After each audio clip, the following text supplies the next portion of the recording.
Everyone, welcome to a new video. एक नई video में आप सबका स्वागत है। आज हम लोग डिस्कस करने वाले हैं letter to the principal, letter to the headmaster, letter to the headmistress. पिछले कई सालों में जब मैंने प्रीवियस ईयर के क्वेश्चंस देखे तो मुझे ऐसा लगा कि हर साल एग्जामिनेशन में कहीं ना कहीं इस तरीके का क्वेश्चन जरूर रिपीट होगा।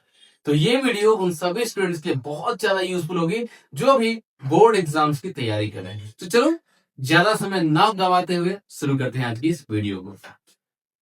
मैंने ऑलरेडी क्वेश्चन बोर्ड पर लिख दिया है। पहले मैं क्वेश्चन समझाऊंगा और उसके बाद ये जो डिटेल मैंने यहाँ पर लिखा है, ये जो बॉडी मैंने लिखी है यहाँ पे, ये जो मैंने तैयार किया है आप लोगों के लिए, उसको मैं बारी बारी से आपको बताता चलूंगा। सबसे पहले क्वेश्चन बता दे, write a letter to your headmistress asking for sick leave as you are suffering from typhoid. और मैंने आपको देखा होगा आपने कि ब्रैकेट में मैंने PYQ यानी प्रीवियस ईयर क्वेश्चन लिखा हुआ। तो आप सब समझ गए होंगे कि ये पिछले साल एग्जाम में आया हुआ क्वेश्चन है। सबसे पहले इस क्वेश्चन को समझना बहुत जरूरी है। आपको अपनी हेडमिस्ट्रेस के पास एक लेटर लिखना है जहां पे आपको छुट्टी मांगनी है। क्यों? क्योंकि आप जो है टाइफाइड से सफर कर रहे हैं, यानी कि आपको टाइफाइड बुखार हो गया है और आप उसकी वजह से स्कूल आने में असहज हैं या फिर सक्षम नहीं है। तो जब भी आप लेटर टू द प्रिंसिपल लिखना शुरू करोगे या फिर लेटर टू द हेडमास्टर या फिर letter to the headmistress, तो आपको बहुत सिंपल रखना है। जैसा कि आप सभी जानते हैं कि टू द हेड मिस्ट्रेस, आप सभी लोगों ने अभी तक जितनी भी इंग्लिश पढ़ी होगी, जहां भी आपने पढ़ा होगा, आप लोगों ने ऐसे ही इस फॉर्मेट को लिखना शुरू किया होगा। But let me remind you बच्चों कि अब मॉडर्न इंग्लिश ग्रामर के या मॉडर्न इंग्लिश की राइटिंग सेक्शन में हम लोगों ने टू को एक्सक्लूड कर दिया है। यानी कि अब आपको टू द हेड मिस्ट्रेस या टू द प्रिंसिपल या टू द हेडमास्टर लिखना ही नहीं, सीधे लिखना है द हेड मिस्ट्रेस। और बहुत ही सिंपल है बच्चों कि यहाँ पर आपको क्या करना है, आपको अपने स्कूल का नाम लिखना है और स्कूल का एड्रेस लिखना है। अब रही बात क्वेश्चन की, तो क्वेश्चन में कई बार मैंने बताया था पिछली वीडियो में भी कि क्वेश्चन में कई बार आपका नाम दिया हुआ होता है और आपका एड्रेस दिया होता है। उसी तरीके से जब प्रिंसिपल के पास आप एप्लीकेशन लिखते हो तो वहां भी कई बार आपका नाम दिया हुआ रहता है और वहां पर आपके स्कूल का भी नाम, एक रैंडम स्कूल का नाम दिया हुआ रहता है।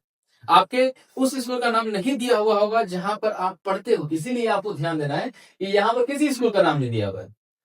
आपको क्या करना है, आप चाहो तो यहाँ पर द हेड मिस्ट्रेस के बाद आप ABC स्कूल और यहाँ पर आप कोई भी एक रैंडम सा प्लेस लिख सकते हो। ठीक है, जैसे अगर आप बिहार से हो तो आप बिहार के किसी जगह का नाम लिख सकते हो जहां पर आप एग्जाम दे रहे हो। या फिर आप चाहो, ये इसमें कोई प्रॉब्लम नहीं है, आप चाहो तो आप उसी स्कूल का नाम लिख सकते हो जिस स्कूल में आप पढ़ते हो, जिस स्कूल में आप पढ़ते हो वहां का नाम दे सकते हो। उसके बाद आते हैं एक लाइन की स्पेस छोड़नी।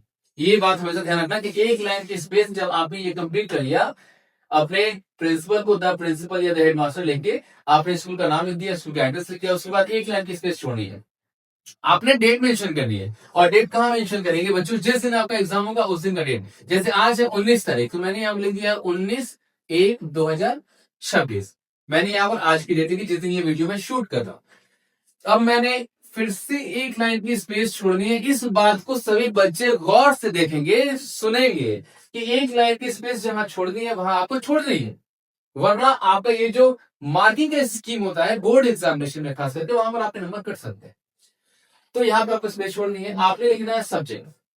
अब ये आपको कई जगह बच्चों आपको ऐसा हो सकता है कि सब्जेक्ट लिखने के बाद ये जो मैंने यहाँ पर लिखा हुआ है एप्लीकेशन फॉर लीव, यहाँ मैंने एप्लीकेशन फॉर लीव लिखा, यहाँ पर आपको इस तरीके से ब्रैकेट में भी दिया जा सकता है, या फिर आप ब्रैकेट के बाहर भी लिख सकते हो, या फिर आप इसको बहुत सिंपल तरीके से लिख सकते हो, एकदम प्यार से, लीव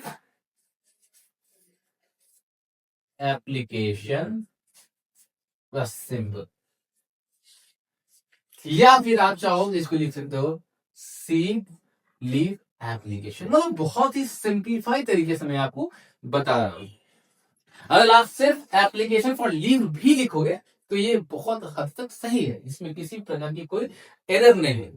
उसके बाद आपने एक लाइन फिर से छोड़नी है बच्चों। ये जो मैंने एक लाइन की स्पेस यहाँ 3 जगह छोड़ी है, ये आप अपनी प्रैक्टिस में जरूर करेंगे। उसके बाद आप बहुत ही सिंपल, रेस्पेक्टेड मैम, याद रखिए मैंने यहाँ पर मैम इसलिए लिखा है क्योंकि आपके क्वेश्चन में हेड मिस्ट्रेस का जिक्र किया गया है। अगर यहाँ हेड मिस्ट्रेस ना होगा, हेड मास्टर लिखा हुआ होगा, तो मैंने यहाँ पर क्या किया हुआ था बच्चों, मैंने लिखा होता respected sir, to be very honest. अब आप बॉडी लिखना शुरू कर, एक लेटर की जो बॉडी है उसके ऊपर आगे बढ़ते हैं। अब देखते हैं कि मैंने कैसे कैसे ये चीजों को लिखा, मैं समझाऊंगा बारीकियों से। आप लोगों को जरा सा भी टस से मस नहीं होना है, पूरी वीडियो देखिए, स्किप नहीं करना वीडियो को। अगर आप स्किप करोगे तो ऑब्वियसली आप कुछ नहीं समझ पाओगे, इसलिए पूरी वीडियो देखो। बहुत ही छोटी वीडियो, 10-12 मिनट वीडियो होगी, उससे ज्यादा बड़ी वीडियो नहीं होती। जब भी आप लेटर टू द प्रिंसिपल लिखना चाहोगे या फॉर्मल लेटर लिखते हैं तो आपको शुरुआत आप इस तरीके से हमेशा कर सकते हो, इसमें कोई प्रॉब्लम नहीं। मैंने लिखा यहाँ पर मैंने विद ऑल ड्यू रेस्पेक्ट, मैंने यहाँ पर जगह छोड़ दिया। बहुत बच्चे विद ड्यू रेस्पेक्ट भी लिख सकते हैं, लेकिन अगर आप विद ऑल ड्यू रेस्पेक्ट लिखोगे तो ये और भी ज्यादा बेहतरीन लगता है, इसलिए मैंने यहाँ पर स्पेस छोड़ा है कि अगर बच्चे चाहे तो ऑल लिख से, या फिर आप सीधे विद ड्यू रेस्पेक्ट भी लिख सकते हो।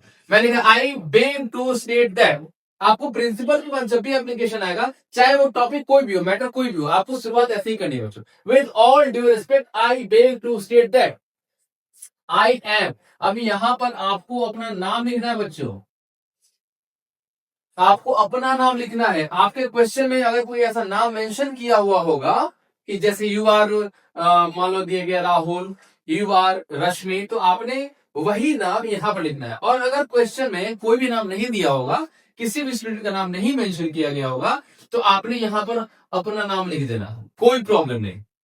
ओके, यहां पर कॉमा जरूर देना है, कॉमा। फिर आप लिखेगा ए स्टूडेंट ऑफ क्लास। अब ये क्लास के बाद आप क्या लिखोगे? अगर ये सीख लिव एप्लीकेशन आप स्टैंडर्ड 8 के स्टूडेंट हैं और आप 8 का एग्जाम देने जा रहे हो, एनुअल एग्जाम, तो आप यहाँ स्टैंडर्ड 8 लिखो, क्लास 8 लिखोगे। अगर आप 12 बोर्ड्स देने जा रहे हो तो आप यहाँ क्या लिखोगे बच्चों? क्लास 12। आप ये क्लास जिस क्लास में आप पढ़ रहे हो उसके हिसाब से इसको आप रख सकते हैं। अब यहाँ पे मैंने फुल स्टॉप दे दिया। अब इस लेटर को लिखने का मकसद क्या है, पर्पस क्या है? मैंने यहां मेंशन किया, I am writing this letter to inform you that I have been suffering from typhoid for last. अब यहाँ पे मैंने फिर से स्पेसिफिक, मतलब कुछ ब्लैंक छोड़ा हुआ है, आपको बताता हूँ। मैंने यहाँ पर लिखा बच्चों, यहाँ फुल स्टॉप दिया हुआ, याद रखिएगा। मैं ये पत्र इसलिए लिख रहा हूं तो जिससे मैं आपको इन्फॉर्म कर सकूं, या आपको इन्फॉर्म करने के लिए मैं ये पत्र लिख रहा हूं कि दैट, मतलब कि आई हैव बीन सफरिंग, मैं मुसीबत में हूं, मैं सफर कर रहा हूं, मैं संघर्ष कर रहा हूं फ्रॉम टाइफाइड, यानी कि मुझे टाइफाइड बुखार है और मेरी स्थिति जो है वो बिल्कुल सही नहीं है, मैं सक्षम नहीं हूं विद्यालय आने में। फॉर लास्ट, अब यहाँ पे लास्ट मान लो आप कुछ भी दे सकते हो। अगर क्वेश्चन में ऐसा कुछ मेंशन होगा कि कितने दिनों से, तो आप यहाँ पर उसी चीज को यहाँ मेंशन करो। लेकिन अगर क्वेश्चन में ये नहीं दिया कि आप कितने दिनों से बीमार हो, तो आप रैंडमली कुछ भी लिख सकते हो। चलो मैंने यहाँ पर लिख दिया लास्ट 5 डेज। ओके, आप 6 डेज 7 डेज कुछ भी लिख सकते हो। Clear? I have been advised by my doctor to take a complete bed rest. अब यहां पर आपको एक चीज समझनी होगी, मैंने यहां लिखा I have been advised by my doctor, ये मैंने पैसिव वॉइस में लिखा है कि मुझे अपने डॉक्टर से ये परामर्श या ये सलाह दी गई है। आप यहां पर ये भी लिख सकते हो कि डॉक्टर या my doctor has advised me to take a complete bed rest for. अब उस आप ऑलरेडी पहले 5 दिनों से आपको बुखार है और अगले कुछ दिनों तक, अब यहां पर भी आपको खुद से ही करना है। जैसे मान लो मैंने लिख दिया लास्ट फॉर 8 डेज या फिर फॉर 7 डेज, मतलब ये आपको डॉक्टर ने सलाह दी कि आप अगले 8 दिन आराम करो, आपको पूरी तरीके से बेड रेस्ट करेंगे, तो आपने यहाँ पर डेट मेंशन करी। अब आप यहां से याद रखो, ये आपकी बॉडी में पहला पैराग्राफ है और यहां से आपका ये कंक्लूसिव पैराग्राफ है। देयरफॉर, यानी इसलिए कॉमा देने के बाद आपको थोड़ी सी स्पेस छोड़नी। I request you to grant me a leave from, यहां मैंने जगह छोड़ी, मैं बताता हूं क्यों। इसीलिए मैं आपसे रिक्वेस्ट करता हूं, अब यहां पर मैं देखना फ्रॉम और टू, यानी कि अगले 8 दिनों के लिए आपको छुट्टी चाहिए, क्योंकि डॉक्टर ने आपको 8 दिनों के कार्य सजेस्ट किया है। तो आपने क्या करना है कि इस डेट के बाद, आज 19 को अगर एग्जाम है, तो आपने क्या लिखना है बेटा? आपने लिखना है 20, उसके अगली डेट से 1, 26 से लेकर, अब आप काउंट करो उंगलियों पर, जब 20, 21, 22, 23, 24, 25, 26, 27, 20 तारीख से 27 तारीख तक आपके 8 दिन पूरे हो जाते हैं। तो आपने यहाँ पे लिख देना है 27, 1, 26। आपने लिखना है कि मुझे जो है मेरी इस लीव एप्लीकेशन को आप एक्सेप्ट करिए, आप ग्रांट करिए, जो कि 20 तारीख से 27 तारीख तक के लिए मैंने आपसे मांगी है। फुल आपको यहाँ पर फुल स्टॉप देना है, याद रखिए फुल स्टॉप देना है। For this act of kindness, इस कहते हैं ना कि काइंड एक्ट के लिए, काइंड का मतलब क्या होता है? दयालु। मतलब आपने ये जो दया भावना आपने मुझे जो दिखाई है, ये जो अपना एक्ट ऑफ काइंडनेस है, इसके लिए I shall always be grateful to you. मैं आपका सदा या सदैव या हमेशा आभारी रहूंगा। बच्चों समझना है, I shall always be grateful to you. अब यहाँ पे आपको याद नहीं, यहाँ पे योर्स लिखना है, योर नहीं लिखना है। बहुत सारे बच्चे योर लिखते हैं, या कभी कभी आप एपोस्ट्रोफे दे दो, आपको एपोस्ट्रोफे नहीं देना है। आपको सीधे सीधे क्या करना है, पूरा पूरा एस लिखना है, Y O U R S, एक साथ लिखना है, योर्स सिंसियरली। और यहाँ पर आपको अपना नाम लिखना है। अगर आपके क्वेश्चन में जो नाम दिया है वही नाम आपने यहाँ लिखना है और वही नाम आपने यहाँ लिखना है। क्लियर? आप याद रखो कि मैंने बहुत ही शॉर्ट एंड स्पॉन्टेनियस तरीके से आपको समझाने की कोशिश की। मैं चाहूं तो इस लेटर को और भी लंबा कर सकता हूं, but that is not going to be very useful for any one of you. तो इसको मैंने शॉर्ट रखने की कोशिश की। मैं चाहूंगा कि आप एक बार इसको स्क्रीनशॉट, आपका स्क्रीनशॉट अगर कंप्लीट हो गया आप लोगों ने, तो मैं आपको बताना चाहूंगा कि यहाँ पे हमारा ये लेटर भी कंप्लीट होता है। सभी स्टूडेंट्स के लिए ये बहुत ज्यादा यूजफुल है बच्चों। इस वीडियो को आप बार बार देखो, जब तक देखो, मतलब तब तक देखो जब तक आपको ये पूरा का पूरा वीडियो, ये पूरी की पूरी कॉन्सेप्ट, ये पूरा का पूरा लेटर समझ में नहीं आया। बार बार देखो, इसको नोट डाउन करो कॉपी में और ऐसे क्वेश्चंस और भी प्रैक्टिस करो। मिलता है आपसे एक और इंटरेस्टिंग और इन्फॉर्मेटिव वीडियो में। बस कुछ दिनों का इंतजार करें। Thank you so much, see you, take care, bye.